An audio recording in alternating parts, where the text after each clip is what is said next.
sa lagay ng ating panahon. Ngayong umaga po ng September 19, 2025. Sa ngayon po ay patuloy pa rin natin na binabantayan ang bagyong Nando na malaking banta po dito sa ating bansa. Sa ngayon po ay nasa layo ng 1,150 km east ng Aurora.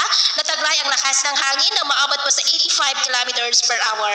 Ngayong araw hanggang bukas ay posible ang mabilisan nitong paglakas habang kumikilos pa north-northwest sa bilis na 15 km per hour. At bukas po posibleng ganap na typhoon at inaasahan rin na kikilos na yan pakanluran bukas at tutumbukin ang extreme northern Luzon na malaking banta rin dito sa northern part ng northern Luzon.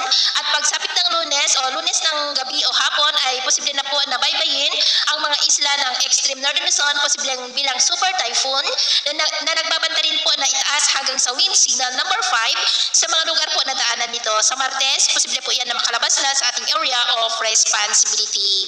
Inaasahan rin na papalakasin pa ng bagyong Nando ang habagat na siya naman pong makakaapekto sa mas malaking bahagi po nating bansa at posible ang habagat ay iiral po hanggang next week. At sa lagay ng ating panahon, ngayong madaling araw ay maayos naman ang panahon sa malaking bahagi ng bansa pero may chance pa rin ng mga isolated rains sa mga coastal areas ng Central Luzon, Lucena, Mamburao, Catanduanes, San Jose sa may Mindoro, northern part ng Palawan, Iloilo, Bacolod, Cadiz, Hinubaan, Dumaguete, Cebu, Bohol, Leyte, Samar, Eastern Samar, Basilan, Tawi-Tawi, Zamboanga Peninsula, Northern Mindanao, Agusan del Norte, Davao del Norte, Bukidnon, Sarangani at Mati.